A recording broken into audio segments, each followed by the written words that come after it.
Bon réveil à tous, madame, monsieur, bonjour et bienvenue dans le 6h30. Bonne nouvelle pour les jeunes entreprises innovantes. Le projet de loi portant promotion des start-up numériques a été adopté à l'unanimité en commission mercredi dernier à l'Assemblée nationale. Le ministre de la Communication et de l'Économie numérique était face aux députés pour présenter ces textes. Ils évoquent entre autres les accompagnements fiscaux, douaniers et administratifs pour faciliter les activités des start-up numériques et leur développement. Moussa Konaté, Adama Songari. Les start-up numériques bientôt encadrées par une loi, un dispositif afin de faciliter les activités de ces entreprises innovantes. Il s'agit pour l'État de Côte d'Ivoire de favoriser le développement des start-up numériques à travers des mesures incitatives d'ordre fiscal, douanier et administratif.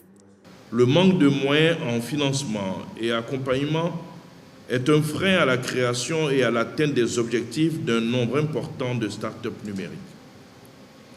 Conscient du rôle important des start-up numériques dans l'économie nationale, le gouvernement de Côte d'Ivoire entend les accompagner en mettant en place un cadre stratégique, institutionnel et juridique propice à leur développement.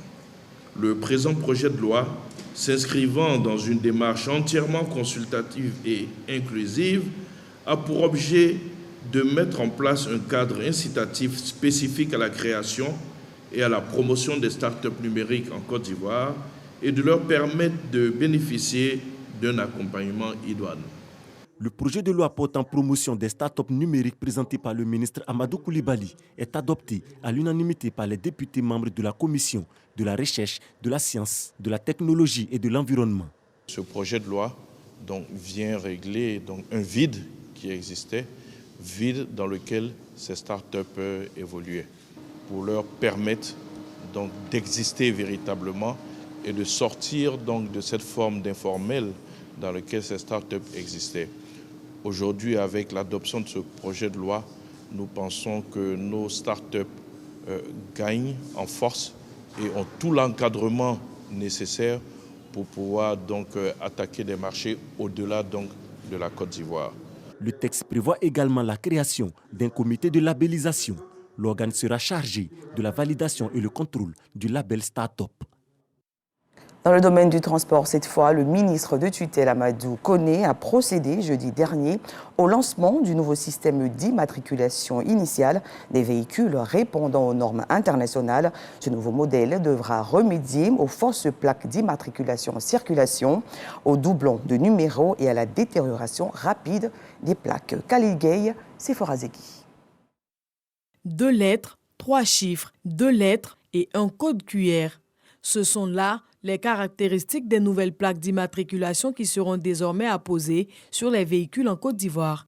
La pose symbolique est faite sur l'un des autobus de la Sotra par le ministre des Transports. Amadou Koné précise que la venue de ces nouvelles plaques n'a aucune incidence sur le prix de vente et la validité des plaques d'immatriculation actuelles qui seront appelées à disparaître progressivement en cas de détérioration. En adoptant ce nouveau système d'immatriculation, l'État ivoirien veut se conformer aux standards internationaux et surtout juguler certains problèmes. Ce nouveau système vient résoudre la question des fausses plaques d'immatriculation en circulation, et elles sont nombreuses malheureusement, de doublons en ce qui concerne les numéros d'immatriculation, mais également de faire en sorte que soit attribué un numéro à un seul véhicule ayant un seul propriétaire. Dans cette réforme, ce qui apporte le plus de satisfaction aux transporteurs, c'est l'instauration d'une plaque spécialement dédiée aux véhicules de transport de passagers et de marchandises. Elle se distingue de celle des voitures personnelles par un éléphant de couleur rouge. Il faut différencier les choses parce qu'il y en a qui prennent les véhicules du personnel pour faire du transport. Donc on ne sait pas qui fait du transport, qui ne fait pas du transport. Voilà pourquoi nous soutenons le ministre pour cette réforme. Nous pensons qu'avec la mise en route de cette opération, les plaques seront délivrées très rapidement, elles seront solides, elles seront infalsifiables et elles permettront véritablement de sécuriser et le matériel du transporteur et donc la population qui est transportée. La digitalisation est aussi l'une des innovations majeures du nouveau système, optimisant ainsi la gestion des plaques d'immatriculation et le suivi en temps réel des véhicules. Avec tous les documents requis, Le ministre de tutelle indique que la plaque d'immatriculation est désormais délivrée dans un délai maximal de 48 heures. Les actions en faveur des jeunes se multiplient en cette année 2023. Ce vendredi, l'auditorium de la CNPS dans la commune du Plateau a servi de cadre pour le lancement du programme TIMO, travaux à haute intensité de main-d'œuvre. Cette cérémonie a vu la participation du ministre de tutelle, de plusieurs autres autorités et d'élus locaux. Le TIMO offre des opportunités d'emploi temporaires et de formation aux jeunes en situation de vulnérabilité. Et cette année, 15 900 jeunes sont ciblés sur l'ensemble du territoire national. Amadou Walter.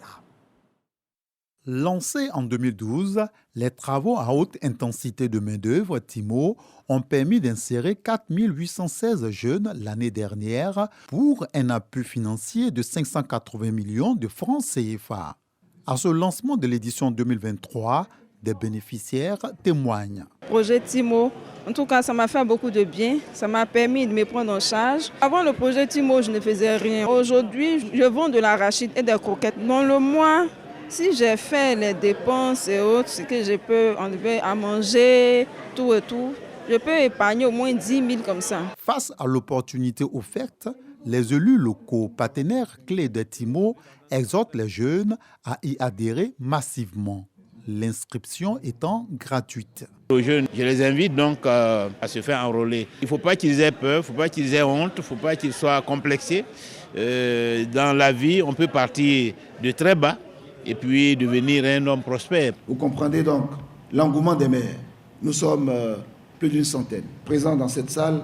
Je vous invite à persévérer dans l'effort car la réussite du PJGouv permettra, nous en sommes convaincus, de donner une seconde chance à de nombreux jeunes dans nos communes. 6 mois durant, 15 900 bénéficiaires participeront à des travaux d'intérêt public. Ils vont percevoir 35 000 francs CFA chaque mois. 2 ministres apportent leur contribution pour le succès de ce projet qui est en phase avec les objectifs fixés par le programme jeunesse du gouvernement PJGouv 2023-2025. Nous sommes en train de déployer sur le terrain, à l'intérieur du pays, nos brigades d'assainissement et de salubrité. Et nous avons besoin de jeunes gens qui soient membres de ces brigades à réorganiser l'activité de collecte des ordures ménagères en instituant une phase de pré-collecte mieux organisée que ce qui se fait aujourd'hui. Et ça pourrait être aussi un point d'application des programmes de travaux à haute intensité de main-d'œuvre. Chers jeunes de Côte d'Ivoire, je m'en voudrais de ne pas vous inviter à souscrire à la couverture maladie universelle pour vous soigner. Je m'en voudrais également de ne pas vous exhorter à souscrire au régime social des travailleurs indépendants pour vous assurer des revenus de remplacement au moment où vous irez à la retraite. Mamadou Touré, ministre de la Promotion de la Jeunesse, insiste sur l'égalité des chances que proposent les TIMO aux jeunes âgés de 18 à 40 ans. L'égalité de chances est une priorité du chef de l'État. Tous les jeunes dans nos communes, dans nos sous-préfectures, quelles que soient leurs conditions sociales, ethniques, politiques, doivent accéder à ces programmes avec une chance égale. C'est à cette seule condition que nous allons garantir le succès donc, de ces programmes. Demandons aussi aux jeunes, au-delà donc de l'appel que je viens de lancer, surtout à ceux qui ont déjà été bénéficiaires, continuez à témoigner, continuez donc à informer vos camarades. Après ce lancement officiel, est ouverte la phase des inscriptions à partir du site internet de l'Agence Emploi Jeunes et auprès des mairies sur l'ensemble du territoire national. Le début des activités est prévu pour le mois de juillet prochain. La saison des pluies est effective dans le district autonome d'Abidjan et dans plusieurs villes de l'intérieur du pays. La Société de météorologie continue la sensibilisation face aux inondations et dégâts causés par ces intempéries. Alexis Ouedraogo. La grande saison des pluies est là. Pour les mois de juin et juillet, de fortes précipitations sont annoncées avec des risques importants d'inondation. Du 1er au 2 juin, de denses nuages accompagnés d'ourages ont apporté des pluies sur le district d'Abidjan et des villes intérieures. Des postes pluviométriques dans les communes d'Abidjan enregistrent des quantités de pluie dépassant le seuil critique, susceptibles donc de générer des inondations, avec des pics dans les communes d'Abidjan Sud, Marcory, Tréjul et Port-Boué. Et les projections annoncent 350 mm de pluie pour le centre, contre 865 mm de pluie dans le littoral sud. Face à ces prévisions, les autorités sont en alerte. Vigilance jaune sur les régions du Folon, Kabadougou, Bagoué, de l'Andéné-Douablin, de la Mé, de la Nébi-Tiassa, ainsi que le district d'Abidjan. Selon la Sodexam, cette nuit, des passages nuageux accompagnés de pluies parfois orageuses persisteront sur les régions du littoral. Nous vous invitons donc à beaucoup de vigilance. Rendons-nous à Accra à présent. La capitale du Ghana abrite la 4e réunion du comité de pilotage de l'initiative Cacao Côte d'Ivoire-Ghana. Cette rencontre bilatérale, présidée par le ministre d'État, ministre de l'Agriculture et du Développement rural, Kobena Kwasi Adjoumani, favorise la mutualisation des efforts des deux pays pour une meilleure valorisation du cacao et une rémunération conséquente des producteurs. Nos envoyés spéciaux, Lanciné Bakayoko et Ferdinand Conan. L'initiative Cacao Côte d'Ivoire-Ghana est un partenariat entre les deux pays destiné à obtenir des prix rémunérateurs pouvant améliorer les moyens de subsistance des producteurs de cacao. À cette 4e réunion du comité de pilotage de l'initiative à Accra, plusieurs points liés à l'organisation structurelle et à l'opérationnalisation efficiente de l'initiative ont été abordés, mais aussi les sujets relatifs à la mise en œuvre efficace du différentiel de revenus décent, une prime de $400 par tonne payable aux producteurs et le suivi du pacte économique. Ils ont joué sur cette prime pour diminuer le différentiel de revenus décents. Mais nous sommes restés très vigilants et solides en ce qui concerne les deux pays. Nous avons mis en place des comités techniques qui travaillent de manière à pouvoir trouver des solutions pour que le marché intègre définitivement le DRD et de manière à mieux payer le planteur. Le ministre d'État, ministre de l'Agriculture et du Développement rural, Kobena Kwasi Adjoumani, qui préside le comité de pilotage, appuyé par son homologue ghanéen Brian Achampong, a réitéré le souci des deux chefs d'État de garantir un mieux-être aux producteurs de cacao. C'est le lieu de vous féliciter pour le travail abattu en si peu de temps pour faire progresser la vision de notre organisation et également des résultats déjà tangibles en ce qui concerne la stabilité du marché, l'amélioration des prix et la forte valeur du cacao. Malgré les résultats encourageants, Kobena Kwasi Adjoumani en appelle à l'élargissement du front de la lutte avec les autres pays producteurs africains. C'est la raison pour laquelle je voudrais encourager l'intégration du Cameroun et du Nigeria dans cette union. D'ailleurs, dans cette perspective, ces deux pays ont été invités à notre dernière réunion à Abidjan. La Côte d'Ivoire et le Ghana représentent plus de 60% de l'offre mondiale du chocolat, avec 3 millions de tonnes de fèves.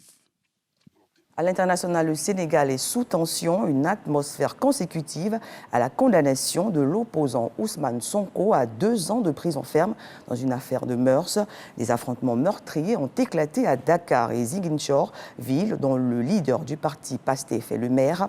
Hier, ces affrontements se sont poursuivis entre les partisans d'Ousmane Sonko et les forces de l'ordre et ont fait des victimes, 10 morts, selon le dernier bilan officiel. Face à cette situation, le président de la commission de l'Union africaine, Moussa Faki Mahama, condamne fermement ces violences. Il appelle tous les acteurs à la plus grande retenue. Et pour terminer, en Inde, au moins 288 personnes ont été tuées et plus de 850 blessées suite à une collision de train. L'annonce a été faite ce vendredi par un haut responsable local. Les opérations de secours se poursuivent sur place afin d'évacuer le maximum de victimes. Fin de ce journal, merci de l'avoir suivi. Je vous souhaite un excellent week-end.